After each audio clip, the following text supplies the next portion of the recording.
Hello students, once again I welcome to all of you in the next lecture of chromatography. Students, in previous lecture we studied the plate theory of chromatography. Today we will discuss the other theory of chromatography, that is rate theory of chromatography. It is also called as Van-Demeter equation. In the rate theory, a number of different peak dispersion processes were proposed and expression were developed that described. मतलब क्या है, rate theory में बहुत सारे जो process होते हैं उसके कारण जो पीक का डिस्पर्शन होता है वो देखा जाता है और उसके बाद जो एक्सप्रेशन होते हैं उनको डेवलप किया जाता है, जिनसे कि हम क्या डिस्क्राइब करते हैं कि हर प्रोसेस के कारण जो इल्यूटेड पीक है हमारी उसका टोटल वेरिएंस में कितना कंट्रीब्यूशन है। यानी जो पीक हमारी टोटल आई है, कहने का मतलब ये है रेट थ्योरी में बहुत सारे प्रोसेसेस होते हैं, उस प्रोसेस के कारण जो पीक का डिस्पर्शन है वो चेंज होता है और उस पीक के डिस्पर्शन को हम फिर स्टडी करते हैं और हम ये निकालते हैं कि हर प्रोसेस के कारण जो हमारी जो टोटल वेव आई है उसमें हर प्रोसेस का कितना कंट्रीब्यूशन है। ठीक है, और जो एक्सप्रेशन होती जो प्रोसेस होते हैं वो कौन कौन से होते हैं, उसमें एक तो एडी डिफ्यूजन होता है, एक लॉन्गिट्यूडनल डिफ्यूजन होता है, एक होता है मास ट्रांसफर का रेजिस्टेंस इन मोबाइल फेज और एक होता है स्टेशनरी फेज में। ठीक है, तो ये जो थ्योरी है, ये थ्योरी किसी भी कॉलम के अंदर जो एक्चुअल में काम होता है, जो भी प्रोसेस होता है, उसका ज्यादा रियलिस्टिक डिस्क्रिप्शन देती है। और ये जो आपके जो सॉल्यूट मॉलिक्यूल्स होते हैं, जो एनालाइट मॉलिक्यूल्स होते हैं, उसका मोबाइल और स्टेशनरी फेज के बीच में जब इक्विलिब्रियम एस्टेब्लिश करने में जो टाइम लगता है उसको भी ये कंसीडर करती है। ठीक है,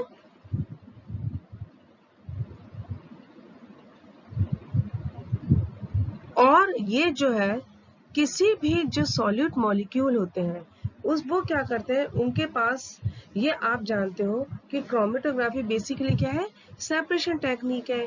इसमें जो सॉल्यूट मॉलिक्यूल होते हैं वो डिफरेंट स्पीड्स है स्टेशनरी फेज के ऊपर मूवमेंट करते हैं। ठीक है, वो जो मूवमेंट है उनका बहुत सारी बातों पे डिपेंड करता है, वो अपन पढ़ चुके हैं। साइज के ऊपर डिपेंड करता है, एडजॉर्प्शन के ऊपर डिपेंड करता है, बहुत सारी चीजें अपन पढ़ चुके हैं। ठीक है, तो इसमें क्या है कि ये जो थ्योरी है, ये जो डिफरेंट पाथ जो होते हैं, जो कि सॉलिड मॉलिक्यूल्स के जो अवेलेबल डिफरेंट पाथ होते हैं उनको भी उनसे भी अफेक्टेड होती है। ठीक है, तो अब हम क्या है, अब हम ये कह सकते हैं कि जो Van-Demeter इक्वेशन यानी कि रेट थ्योरी जो है वो height equivalent to theoretical plate, that is HETP, जो कि अपन प्लेट थ्योरी में भी पढ़ चुके हैं, वो किस किस पर डिपेंड करती है, A plus B upon mu plus C mu. ठीक है, ये जो सारे पैरामीटर्स हैं A, B और ये C, ये क्या करते हैं, जो क्रोमेटोग्राफिक जो वेव्स होती हैं उनकी जो ब्रॉडनेस होती है उसको अफेक्ट करती है। क्योंकि जैसा कि मैं आपको पहले अभी जो मैंने बताया कि रेट थ्योरी बेसिकली क्या है, जो डिफरेंट प्रोसेस है वो प्रोसेस का जो बैंड की चौड़ाई है, विड्थ है, उसको वह इफेक्ट करते हैं। जितनी हमारी विड्थ होगी, ज्यादा होगी, उतना ही हमारा वेव अच्छी होगी, या हम कह सकते हैं कि हमारा सेपरेशन बेटर होगा। तो डिफरेंट प्रोसेस क्या क्या है, A plus B upon mu plus C mu. Different process के कारण जो ब्रॉडनिंग होती है वो ये है। अब इसमें देखिए क्या क्या है, इसमें इसमें HETP तो क्या है, height equivalent to theoretical plate. A is, ये जो अपन ने लिया है, इससे पहली वाली स्लाइड में अपन ने लिया था, ए इज एडी डिफ्यूजन, ठीक है। बी है आपका लॉन्गिट्यूडनल डिफ्यूजन, सी है आपका मास ट्रांसफर, और म्यू आपकी क्या है, velocity of the carrier. Carrier यहाँ पे क्या होगा, ये आपका मोबाइल फेज। तो HETP will be equal to A plus B upon mu plus C, ठीक है। अब ये देखिए इसमें क्या होता है, A क्या है, A जिसको अपन एडी डिफ्यूजन भी कहते हैं या पाथ डिपेंडेंट डिफ्यूजन होता है। ये कब होता है, जब आपका जो कॉलम है क्रोमेटोग्राफी का वो उस यूनिफॉर्म नहीं है, मतलब उसके जो पार्टिकल्स हैं उनका साइज यूनिफॉर्म नहीं है, एक जैसा नहीं है। और जब साइज एक जैसा नहीं है तो क्या होगा कि जो आपके जो एनालाइट्स के अंदर जो भी सॉल्यूट मॉलिक्यूल्स हैं वो क्या करेंगे, डिफरेंट वेलोसिटी से उसके अंदर ट्रेवल करेंगे, क्योंकि क्रोमेटोग्राफी क्या है, मोबाइल फेज स्टेशनरी फेज के ऊपर ट्रेवल करता है। मोबाइल फेज में हमारा क्या होता है, एनालाइट होता है या सॉल्यूट होता है। तो एक तो ए आपका क्या है, पाथ डिपेंडेंट डिफ्यूजन, जिसमें कि डिफरेंट पाथ, जो आपका सॉल्यूट है वो डिफरेंट पाथ पर डिफरेंट तरीके से गुजरता है। एक होता है लॉन्गिट्यूडनल डिफ्यूजन, तो ए आपका क्या था, पाथ डिपेंडेंट डिफ्यूजन, बी आपका है लॉन्गिट्यूडनल डिफ्यूजन। लॉन्गिट्यूडनल डिफ्यूजन क्या होगा, क्रोमेटोग्राफिक का जो कॉलम होता है, ठीक है, उसमें सॉल्यूट हमेशा हाई कंसंट्रेशन से लोअर कंसंट्रेशन की तरफ मूव करता है।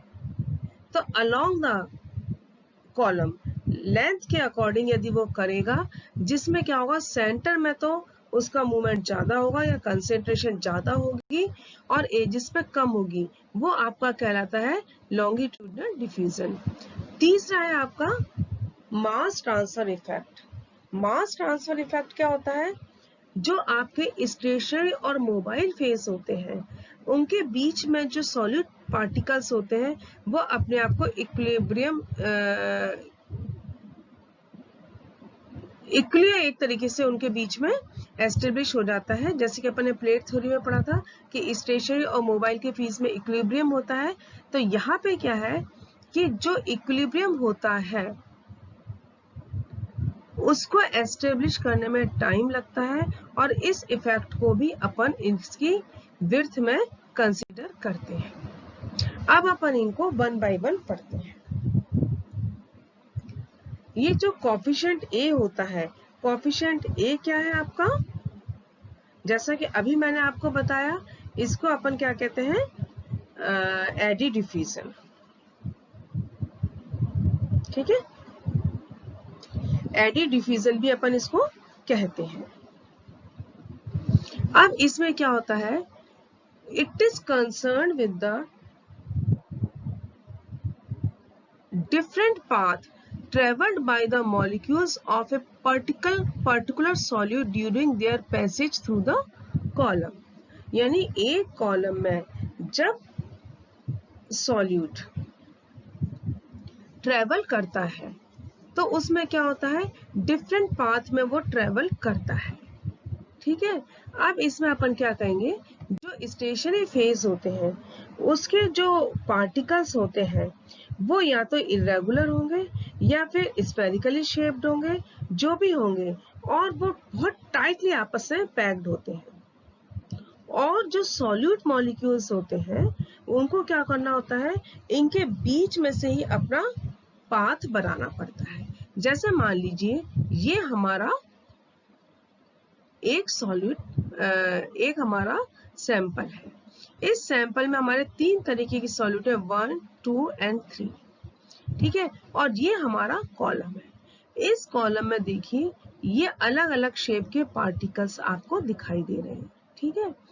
अब इस पार्टिकल्स में से क्या होता है, मान लीजिए कि ये जो सॉल्यूट पार्टिकल्स हैं 1, 2 एंड 3, ये अलग अलग अपना पाथ बनाते हैं, ठीक है, क्योंकि ये जो सॉलिड पार्टिकल्स हैं ये भी क्या होगा, इनका साइज भी डिफरेंट होगा और इनके साइज भी यूनिफॉर्म नहीं है, कोई मॉलिक्यूल बड़ा है कोई मॉलिक्यूल छोटा है। अब हम मान लीजिए हम ये कंसीडर करते हैं कि हमारे पास 3 तरीके के पार्टिकल्स हैं, इसमें ये थर्ड वाला जो पार्टिकल है सबसे छोटा है। जब सबसे छोटा पार्टिकल्स है तो ये क्या करेगा, ये इनके बीच में से स्मूथली अपनी जगह बनाएगा, ठीक है, ये फर्स्ट वाला जो जा रहा है। तो छोटा पार्टिकल है, साइज छोटा है, तो नेचुरली जरा सी जगह में से भी ये निकल जाएगा, ठीक है।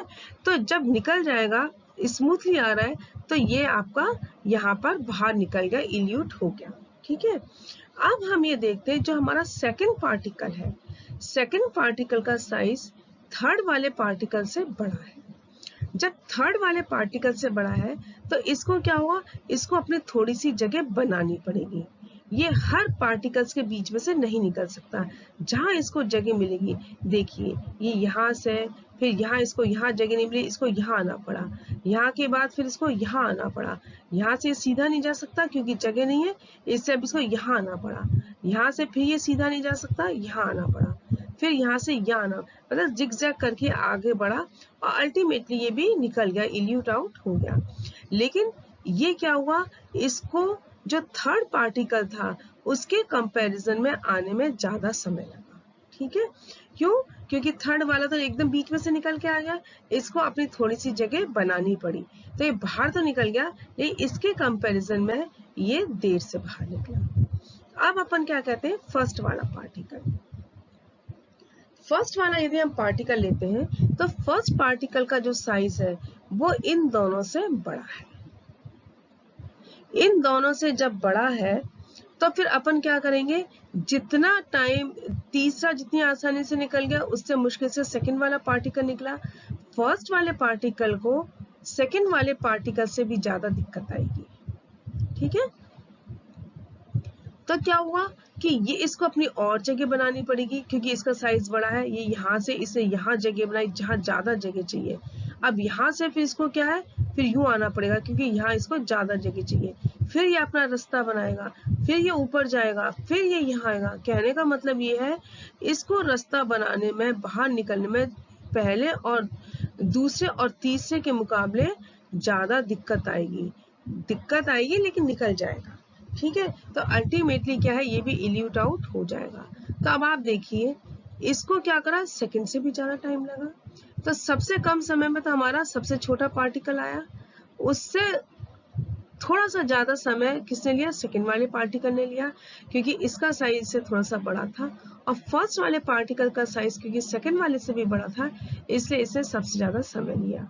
तो अब हम यदि इनका ये जो पाथ है, ये जो निकलने का समय है, इल्यूशन टाइम है, इसके बीच इसको यदि हम प्लॉट करें तो देखिए हमारे पास एक वेव आ जाती है और इस वेव की चौड़ाई देखिए कितनी है, ज्यादा है।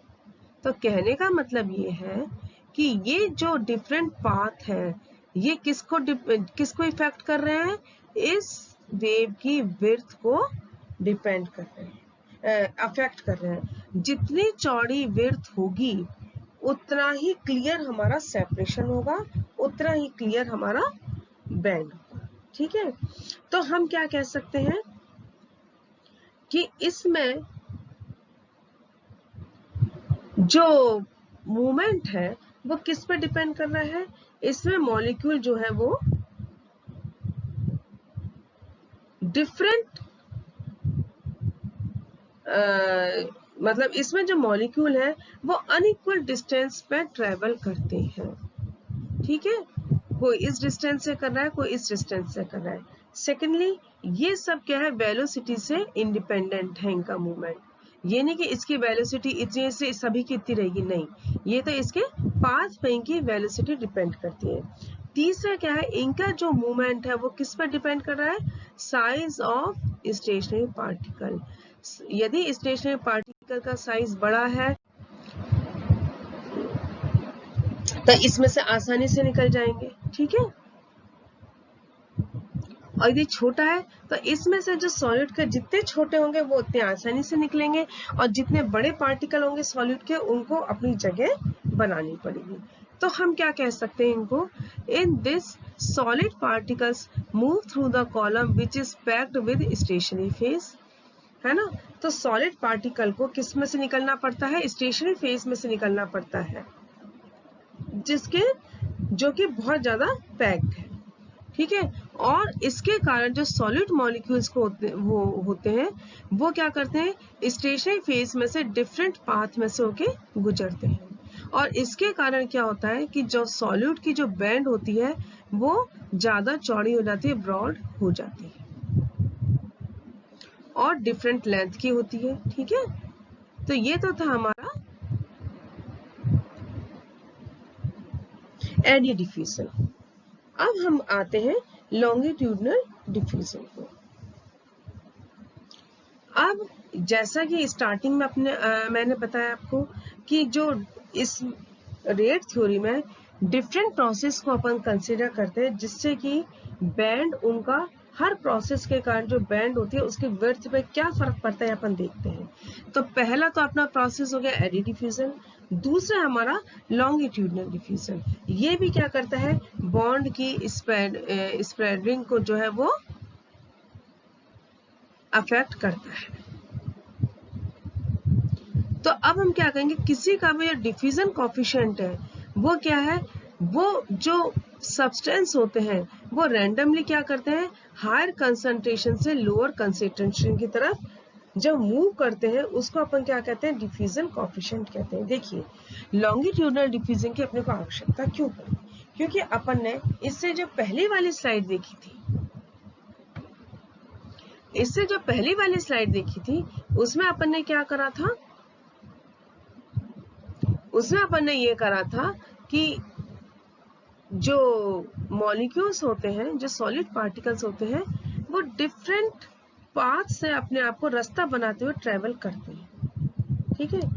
लेकिन ये वाला जो प्रोसेस है ये गैस क्रोमेटोग्राफी में इतना इफेक्टिव नहीं होता।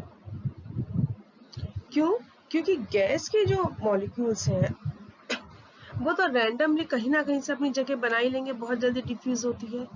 इससे गैस क्रोमेटोग्राफी में जो एडी डिफ्यूजन है उसको अपन जीरो मान लेते हैं, ठीक है। तो गैस क्रोमेटोग्राफी में जो अपनी इक्वेशन है वो क्या हो जाती है, A = 0 B/μ + C μ, ठीक है। तो गैस क्रोमेटोग्राफी के लिए अपन क्या करते हैं, लॉन्गिट्यूडनल डिफ्यूजन को लेते हैं। या ये कह सकते हैं सॉरी कि लॉन्गिट्यूडनल डिफ्यूजन गैस क्रोमेटोग्राफी में ज्यादा इफेक्ट डालता है। तो अब हम क्या कहेंगे कि जो एनालाइट होता है उसकी जो कंसंट्रेशन इस तरीके से होती है कि उसके एजेस पे, क्रोमेटोग्राफी के कॉलम के जो एजेस होते हैं, किनारे होते हैं, उस पे इसकी कंसंट्रेशन कम होती है और सेंटर में इसकी कंसंट्रेशन ज्यादा होती है।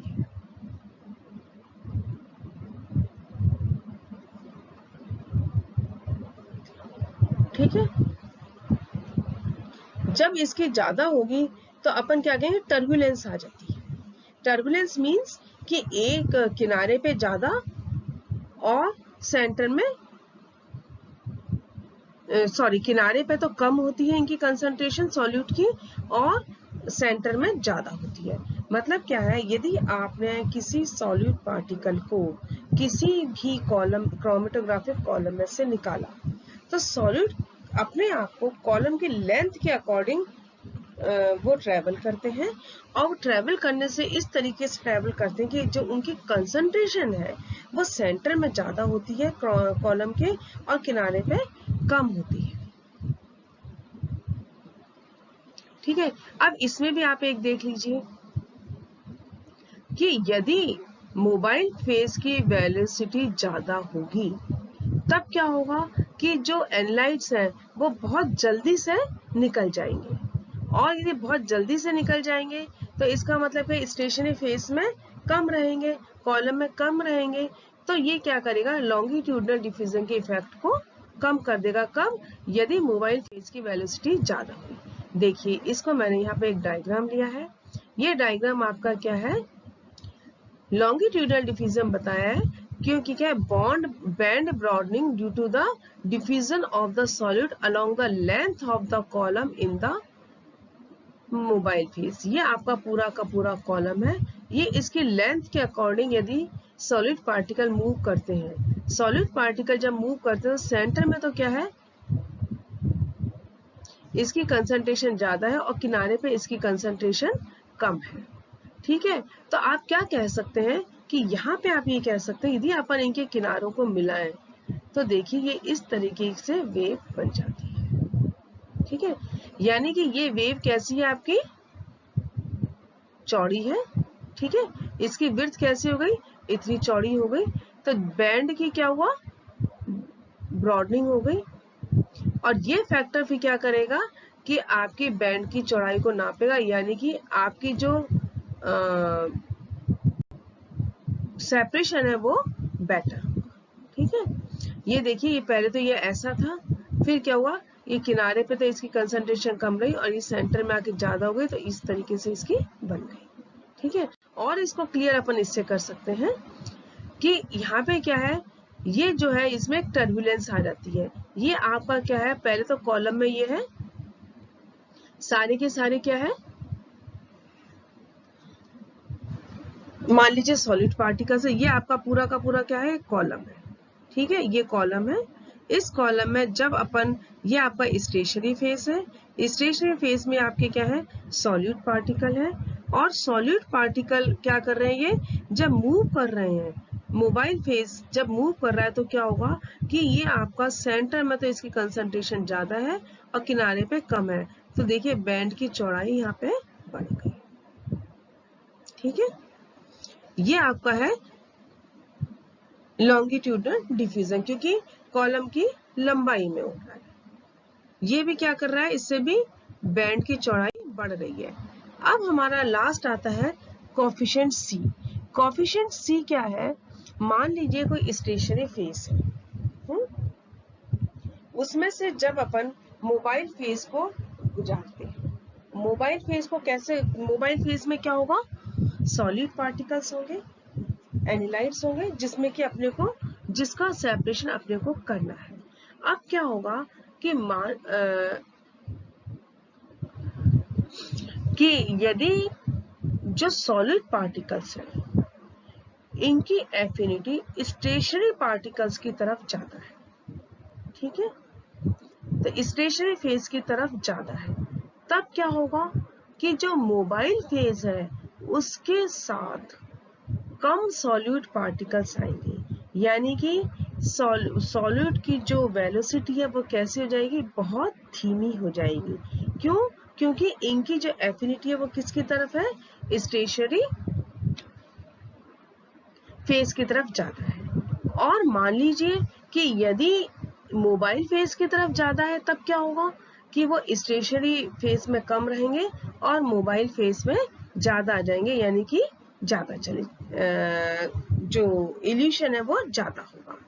तो हम क्या कह सकते हैं, this coefficient of mass transfer is concerned with the transfer of the solid between the two phases. Mobile phase is moving rapidly. Equilibrium between the two phases may not be attained. क्योंकि mobile phase बहुत जल्दी यदि निकलेगा तो इनके बीच में equilibrium attend नहीं हो पाएगा, और जब इक्विलिब्रियम अटेंड नहीं हो पाएगा तो कुछ सॉलिड मॉलिक्यूल क्या होगा, वो स्टेशनरी फेज में ट्रांसफर नहीं हो पाएंगे। समझ में आया, मतलब यदि मोबाइल फेज की वेलोसिटी बहुत ज्यादा है, तब क्या होगा, स्टेशनरी और मोबाइल फेज के बीच में इक्विलिब्रियम एस्टेब्लिश नहीं हो पाएगा। उससे पहले कुछ सॉलिड पार्टिकल्स क्या करेंगे, मोबाइल फेज के साथ निकल जाएंगे। ठीक है, तो हम क्या कह सकते हैं, ये कह सकते हैं कि analytes take a certain amount of time to equilibrate between the stationary and mobile phase.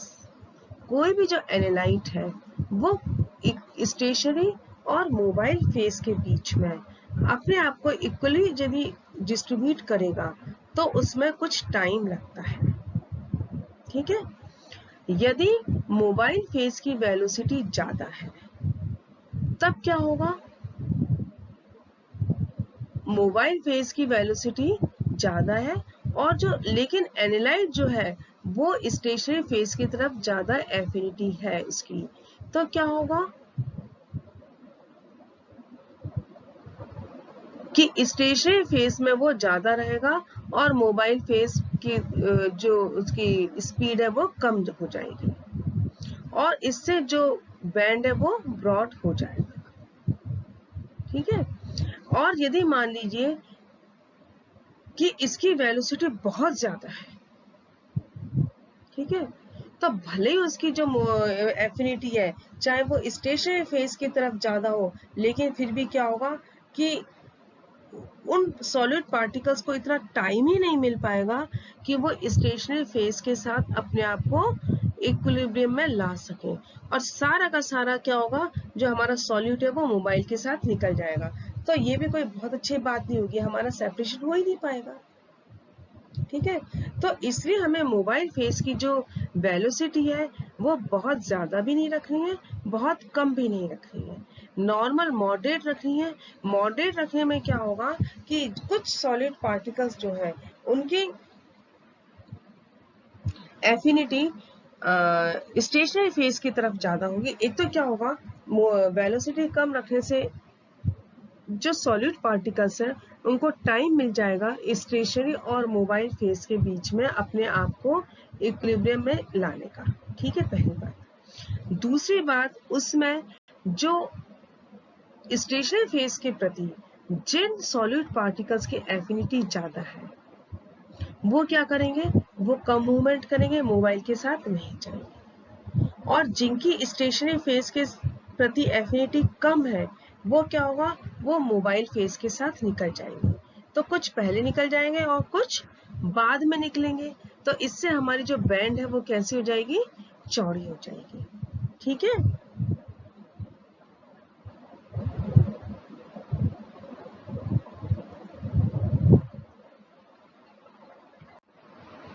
तो हम क्या कहेंगे, जो स्टेशनरी फेज में है रिटेन रहेंगे वो तो क्या कहेंगे, स्टेशनरी फेज में जिनकी एफिनिटी ज्यादा है वो स्टेशनरी फेज में रुक जाएंगे और वो पीछे रह जाएंगे। अब हम लेके इसमें एक देख लीजिए, एक चीज देखिए कि इसमें जैसे लॉन्गिट्यूडनल डिफ्यूजन में तो क्या था कि फ्लो रेट के ऊपर जो बैंड थी विड्थ थी वो डिपेंड नहीं करती थी, इस पे फ्लो रेट के ऊपर डिपेंड करेगी।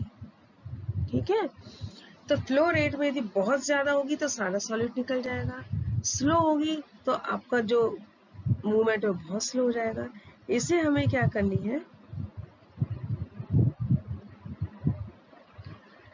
कि मिनिमाइज करने के लिए, पूरे इस इफेक्ट को मिनिमाइज करने के लिए हमें एक मॉडरेट फ्लो रेट मेंटेन करनी पड़ेगी। क्यों, क्योंकि यदि मॉडरेट फ्लो रेट होगी तो सॉल्यूट को अपने आप को स्टेशनरी और मोबाइल फेज में इक्विलिब्रियम में लाने का टाइम मिल जाएगा और उस समय जो सॉल्यूट, जिन सॉल्यूट्स की स्टेशनरी फेज के प्रति ज्यादा एफिनिटी है उनका मूवमेंट स्लो हो जाएगा, जिनकी कम है वो बाहर निकल जाएंगे और जिनकी स्टेशनरी फेज के प्रति एफिनिटी ज्यादा है वो धीरे धीरे बाहर निकलेंगे और हमारी बैंड की जो विड्थ है वो चौड़ी हो जाएगी। ठीक है, तो ये बच्चों ये हमारे कुछ थ्योरीज थी। अब हम क्योंकि प्रिंसिपल भी पढ़ चुके हैं और थ्योरीज भी पढ़ चुके हैं, अब हम जो आगे डिफरेंट टाइप की जो क्रोमेटोग्राफी पढ़ेंगे उसमें हम देखेंगे कि रेट थ्योरी कहाँ अप्लाई होती है और कौन सा प्रिंसिपल किस थ्योरी के ऊपर अप्लाई होता है। ठीक है, तो ये हमारी जनरल चीज हो चुकी है। नेक्स्ट टाइम से हम अलग अलग टाइप, डिफरेंट टाइप की जो क्रोमेटोग्राफी है उनके ऊपर इन प्रिंसिपल और इन थ्योरीज को अप्लाई करेंगे। Till then, good bye.